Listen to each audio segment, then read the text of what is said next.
They asked me, would you continue to do the exact same thing you're doing now? Be an examiner, do what you're supposed to do, disclose it. But if you encounter something like this, would you document it? Would you be willing to record? And I thought, that's kind of nerve-wracking, but at least it documents the truth that I'm trying to do, right? And I didn't have that opportunity in this other instance.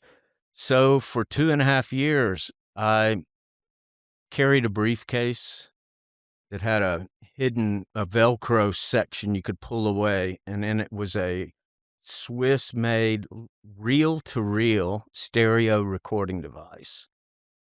And when I was in meetings with executives and they were lying to me, and I knew they were, and they were trying to pressure me to not disclose the truth, I recorded it. So that led to 12 years of me helping the FBI and the U.S. Attorney's Office on a series of big criminal cases involving reinsurance, where the reinsurance wasn't real, it was fake, right? And so that was 37 years ago, and I screamed about it. We worked criminal cases, people went to jail, but still reinsurance that isn't arm's length, isn't fair and reasonable, is helping inflate surplus beyond what it is truthfully, is rampant. What was the difference between the people that went to jail and the people that are doing this now? You just had to ask me that, I'm didn't just you? I'm just I'm curious because you were gonna show later something that you presented to a Senate committee, and it seems like people have gone to jail for a lot less, I'll just put it that way. I said it, not you. Fair enough.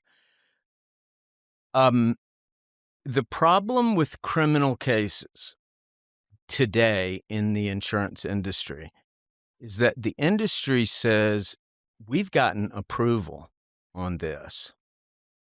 And that is a problem for the FBI.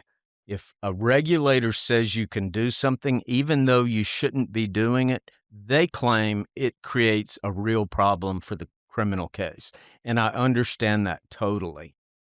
The problem is the regulators have been set up in a structure to where a lot of the regulators hold companies to the truth, but some states are especially friendly to the industry.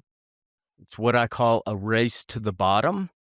They want to attract industry, so they tell the companies, we're especially friendly. And they're letting them do things that they know they should not be allowed to do.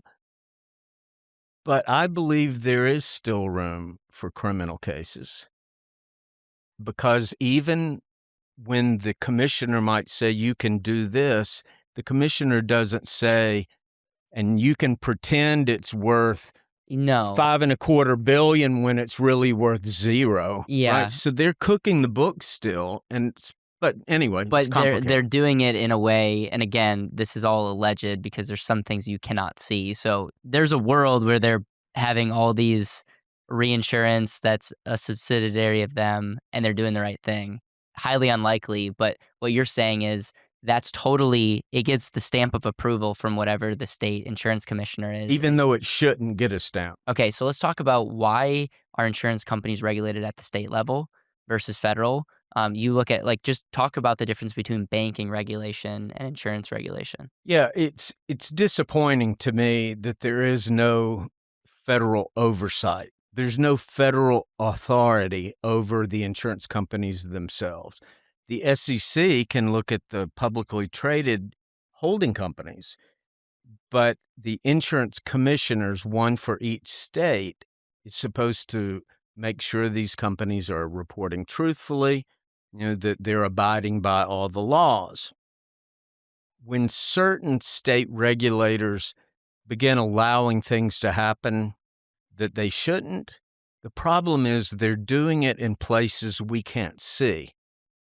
So Vermont allows a lot of what they call captive reinsurance companies in Vermont. The statutes actually say that even though these are policyholders of a big company that have to report truthfully and transparently, just by moving the promises to, it's not even a real company, right? It's just it's an SPV. It's And a and what piece is of paper. what is an SPV?